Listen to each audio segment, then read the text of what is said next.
కలియుగం ప్రవేశించింది. కానీ కృష్ణ పరమాత్మ ఉద్ధవుడితో ఒక్క మాట చెప్పారు, ఎవ్వరికీ భయం లేదు. ఎవరు ఈ భాగవత కథ వింటున్నారో వాళ్ళందరికీ కూడా చెవులలోంచి అమృతమును పానము చేసినట్టే, వారందరూ నన్నే చెందుతారు, నేను అభయం ఇస్తున్నాను. కాబట్టి వారు కన్ను మూసినప్పుడు, వారు కన్ను తెరిచినప్పుడు నా దర్శనమే అగుట కొరకు పోతన గారు మనకు ఒక గొప్ప భిక్ష పెట్టారు. వ్యాసుడు సంస్కృతంలో ఇచ్చిన శ్లోకాన్ని యథాతథంగా తెలుగులోకి అనువాదం చేశారు. అది జీవనాడి భాగవతానికి. ఇది మనం అడగాలి కృష్ణుణ్ణి, కృష్ణ నీ కథ విన్నాం, మాకు నువ్వేమివ్వాలో తెలుసా? మా కన్ను తెరిచినప్పుడు నువ్వే కనపడాలి, మా కన్ను మూత పడిపోయినప్పుడు నిన్ను చూస్తూనే మూత పడిపోవాలి అని భాగవతం ప్రసంగాలు పూర్తవుతున్నప్పుడు ఎవరు అడుగుతారో వారందరికీ కృష్ణానుగ్రహము కలుగుతుంది. నిలబడి చదవడం, నిలబడి వినడం తప్పు. కాబట్టి కూర్చుని వినాలి, కూర్చుని చదవాలి. కాబట్టి నేను ఇప్పుడు చెప్తాను ఆ పద్యాన్ని. సభలో ఉన్న వారందరూ భాగవత శ్రవణ ఫలితమును కోరుకున్న వారైతే చక్కగా ఆ పద్యాన్ని చెప్పండి. మనుష్య జన్మకి ఇంతకన్నా ప్రయోజనం ఏమిటి? ఈ పద్యాన్ని చెప్పుకొని చక్కగా రేపటి రోజున మహాభాగవత దర్శనము చెయ్యండి అని చెప్పాడు కృష్ణ పరమాత్మ. రేపు మన కోసమని సత్యదండాన్ని చేతిలో పట్టుకొని, కమండలం పట్టుకొని స్వరూపానందేంద్ర సరస్వతి స్వామి వారు అలా బయలుదేరి కాలినడకన రావడానికి ఒప్పుకున్నారు మహానుభావుడు వ్యాందిగి.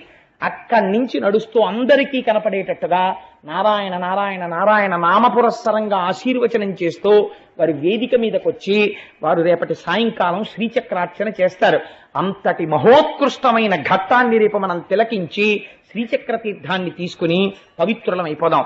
ఇప్పుడు మీ అందరూ కూడా కృష్ణ నీ అనుగ్రహం మాకు కావాలి అని అపేక్షింపబడినటువంటి ఈ పద్యాన్ని చెప్పండి.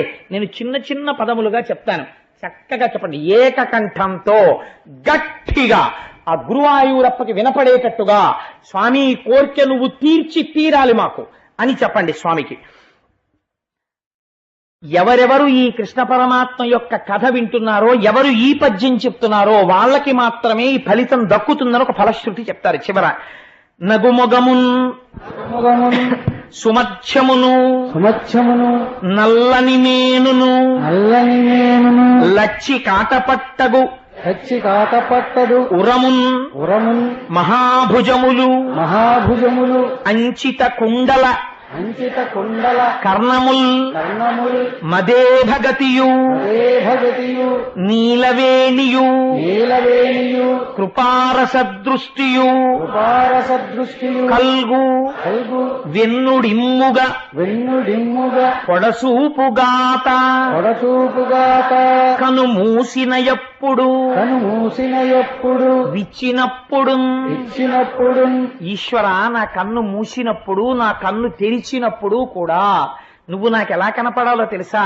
నవ్వుముఖమున్ వెరీ గుడ్ అనండి, తప్పులేదు. నవ్వు ముఖంతో సుమధ్యమును సన్నటి నడుముతో నల్లని మేనును నల్లటి శరీరంతో లచ్చి కాటపట్టగు ఉరమున్ లక్ష్మీదేవి యొక్క స్థానమైనటువంటి వక్షస్థలంతో మహాభుజములు మమ్మల్ని రక్షించగలిగినటువంటి భుజస్కంధములతో అంచిత కుండల కర్ణముల్ కుండలములను దాల్చినటువంటి కర్ణయుగళితో మదేభగతియు ఏనుగు యొక్క నడక వంటి నడకతో నీలవేణియు నల్లటి వెంట్రుకలతో కృపారస దృష్టియు కల్గు. అయ్యో నన్ను నా కోసం పిల్లలు ఇంత కష్టపడి భాగవతం విన్నారు, నా గురించి చెప్పారు, ఇంకా వాళ్ళకి నేనేమివ్వను? ఇస్తాననేటటువంటి పూనిక కలిగిన కృప వర్షించేటటువంటి కన్నులతో కల్గు వెన్నుడిమ్ముగ పొడసూపుగాత. వెన్నుడంటే కృష్ణుడు, ఇమ్ముగా పొడసూపుగాత నాయందు అనుగ్రహించి నా కోరిక ఒకటి తీర్చుగాక. ఏమిటా కోరిక? కన్ను మూసిన ఎప్పుడు విచ్చినప్పుడు, అంటే నిద్రపోయినప్పుడు ఆయన అనుగ్రహమే మనం సమాధిగా అనుభవించాలి. కళ్ళు తెరుచుకుని ఉదయం లేచిన దగ్గర నుంచి కృష్ణుడే మనకి సారథి అయి నడిపించాలి. చిట్ట చివర అంత్యమునందు కన్ను మూత పడిపోయినప్పుడు ఆయనే అనుగ్రహించి కనపడి మోక్షం ఇవ్వాలి.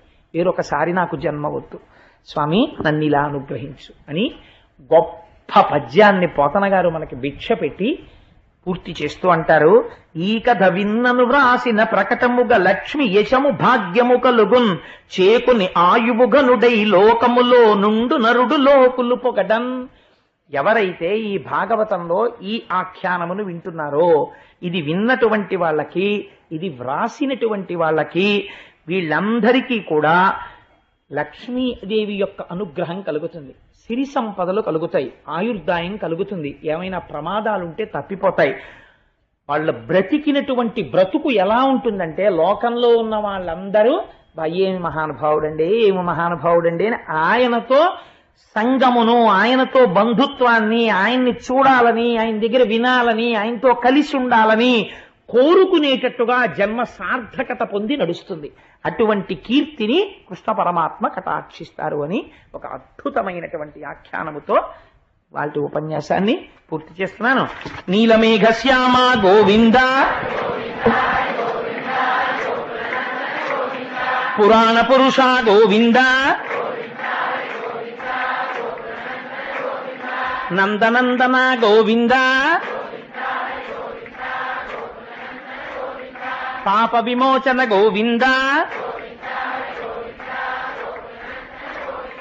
దుష్ట సంహార గోవింద, కష్ట నివారణ గోవింద, వరాహమూర్తివి గోవింద, ఆపద్బాంధవ గోవింద, అనాథరక్షక గోవింద, కరుణాసాగర గోవింద, పాప వినాశక గోవింద,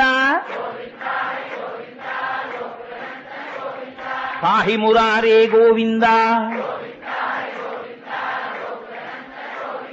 గరుడ వాహన గోవింద, వజ్రకవచధర గోవింద, అభిషేక ప్రియ గోవింద, ఏడు కొండలవాడ గోవింద, శేషాద్రి నిలయ గోవింద, శ్రీనివాస గోవింద, శ్రీ వెంకటేశ గోవింద. మంగళాశాసన